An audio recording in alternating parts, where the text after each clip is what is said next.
Hello everyone. मैं Anukirti Singh, founder of the Anukirti medical classes, जहां मैं हेल्थ से रिलेटेड आप लोगों को बहुत सारी जानकारियां देने वाली हूं। आप लोग प्लीज चैनल पे बने रहें और चैनल को सब्सक्राइब करना बिल्कुल न भूलें। आज की वीडियो में बात करने वाली हूं मैं कि प्रेगनेंसी के दौरान पपीता खाना चाहिए या नहीं खाना चाहिए। प्रेगनेंसी में पपीता खाने से क्या होता है, प्रेगनेंसी में पपीता क्यों नहीं खाना चाहिए। बड़े बुजुर्ग कहते हैं कि प्रेगनेंसी के दौरान पपीता बिल्कुल भी नहीं खाना चाहिए। खास तौर पर जो प्रेगनेंसी के शुरुआती महीने होते हैं उसमें अगर पपीता खाएंगे तो बच्चा अबॉर्ट हो सकता है, गर्भपात हो जाती है, ऐसी धारणा प्रचलित है। अब हम जानते हैं कि क्या इसमें कुछ सच्चाई है, कुछ तथ्य है या नहीं है। पपीता में कच्चा पपीता जो होता है या पका पपीता जो होता है उसमें लेटेक्स और पेपेन पाए जाते हैं। यह कुछ ऐसे तत्व हैं जिनकी वजह से आपकी यूट्रस में कॉन्ट्रैक्शन प्रोड्यूस हो सकता है और उसकी वजह से बच्चा अबॉर्ट हो सकता है। ऐसी संभावना है, पर ऐसा जरूरी नहीं है कि हर किसी के साथ ऐसा ही हो। इसके अलावा अगर लेटर प्रेगनेंसी में कच्चा पपीता खाया जाता है, उसकी वजह से लेटेक्स और पेपेन हमारे बॉडी में अगर अधिक मात्रा में पहुंचता है, ज़्यादा मात्रा में खा लिया जाता है, तो हो सकता है समय से पहले ही लेबर पेन शुरू हो जाए, यूट्रस में कॉन्ट्रैक्शन पैदा होने लग जाए। इसके अलावा एक और जो इसका नुकसान हो सकता है वह यह कि हमारे गर्भ में प्रेगनेंसी में जो बच्चा होता है वो हमारे गर्भ में एम्यूनेटिक फ्लूइड के कारण सुरक्षित रहता है। जैसे कोई झटका लगे या वो कोई भी चोट किसी भी प्रकार का पहुंचे तो उसके कारण वो सुरक्षित रहता है, वो बच्चे को प्रोटेक्ट करता है। अगर ये झिल्लियाँ चारों तरफ से रैप्चर हो जाए पेपेन के कारण तो फिर बच्चे को नुकसान पहुंच सकती है, क्योंकि जो बच्चे को प्रोटेक्ट करती है वो पेपेन के कारण कमज़ोर पड़ सकती है, इसीलिए ये रैप्चर कर सकता है। इस कंडीशन में जल्दी लीवर पेन शुरू हो सकता है। लेबर पेन शुरू होने से कुछ पॉसिबिलिटीज ऐसे हैं कि कच्चा पपीता अगर बहुत मात्रा में खा लिए तो बहुत ज़्यादा नुकसान हो सकता है।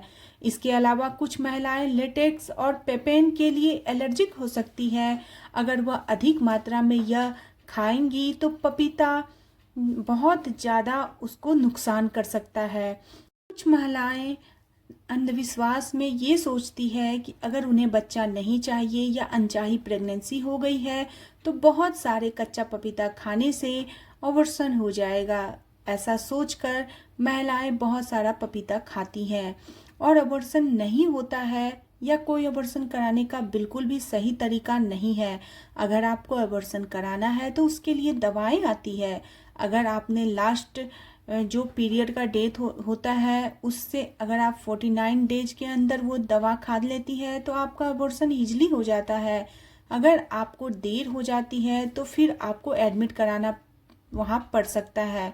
दूसरी चीज़, आपको कच्चा पपीता अबॉर्शन के लिए तो इसलिए भी नहीं लेनी चाहिए क्योंकि अगर आपने लिया तो हो सकता है आपको थोड़ा बहुत ब्लीडिंग स्टार्ट हो जाए लेकिन बच्चा अपनी जगह पर बना रहे।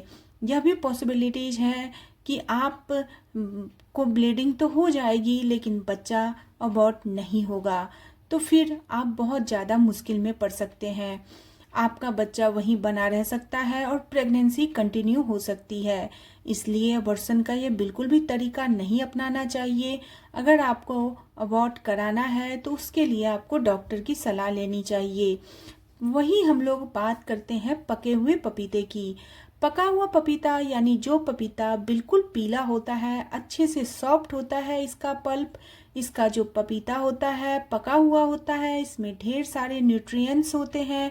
जैसे कि इसमें बीटा कैरोटीन मौजूद होते हैं जो कि बच्चों की हड्डियों और उसके आंतों के लिए, उसके लिए, आपके लिए बहुत अच्छा होता है, उनकी डेवलपमेंट के लिए, उनके विकास के लिए। इसके अलावा इसमें विटामिन भी बहुत ज़्यादा मात्रा में होता है।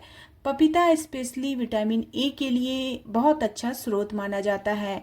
इसके अलावा इसमें विटामिन बी भी मौजूद होती है और विटामिन सी भी मौजूद होती है, पोटेशियम भी मौजूद होता है और इसमें फोलिक एसिड, विटामिन बी बहुत अच्छी मात्रा में होता है जो बच्चे के शुरुआती डेवलपमेंट के लिए, नर्वस सिस्टम के लिए, जिसमें उसका ब्रेन, उसका स्पाइनल कॉर्ड आ जाता है, उसके लिए बहुत ज़रूरी होता है। अगर शुरुआती दौर में प्रेगनेंसी में कुछ कमी रह जाती है तो फिर बच्चे या तो विकलांग पैदा हो जाते हैं या तो किसी भी तरीके से वो माइंड से डिस्टर्ब पैदा हो जाते हैं, जिसके लिए आपको प्रोटीन, विटामिन, फॉलिक एसिड बहुत अच्छी मात्रा में लेना होता है।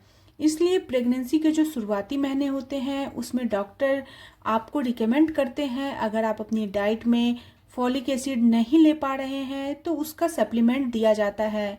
यहाँ तक कि प्रेगनेंसी अगर आप प्लान कर रहे हैं तो प्रेगनेंसी कंसीव करने के 3 महीने पहले आपको ये सब चीज़ स्टार्ट कर दिया जाता है। आपको फॉलिक एसिड आर्टिफिशियल फॉर्म में होता है जो टैबलेट से हम ले लेते हैं। नेचुरल फॉर्म में कई सारे फ्रूट में ये मौजूद भी होते हैं, पपीता उनमें से एक है।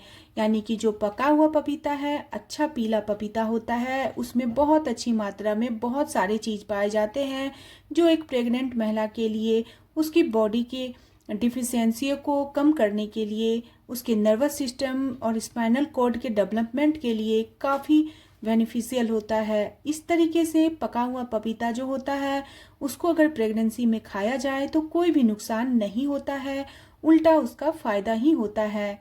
उसमें बहुत सारे विटामिन्स मिलते हैं और ये आपके बेबी के लिए बहुत अच्छा होता है।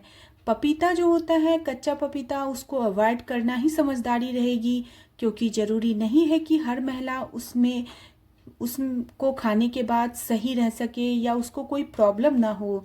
लेकिन प्रेगनेंसी एक ऐसी चीज़ है जो हर माँ चाहती है कि इसमें मैं कोई भी रिस्क नहीं लूँ, इसलिए आपको रॉ पपीता यानी कि कच्चा पपीता प्रेगनेंसी में बिल्कुल भी नहीं खाना चाहिए, इसको अवॉइड करना चाहिए, ये ज़्यादा बेटर रहेगा। इस वीडियो में हमने जाना कि पका हुआ पपीता प्रेगनेंसी के लिए काफ़ी अच्छा होता है और कच्चा पपीता जो होता है उसे अवॉइड करना ही चाहिए प्रेग्नेंट महिलाओं को। आपको अगर ये वीडियो ज़रा सा भी नॉलेजेबल लगा हो तो प्लीज़ वीडियो को लाइक करें, चैनल को सब्सक्राइब करें और आगे शेयर करें। आप लोगों से मैं फिर मिलूँगी, तब तक के लिए bye bye, tata, take care.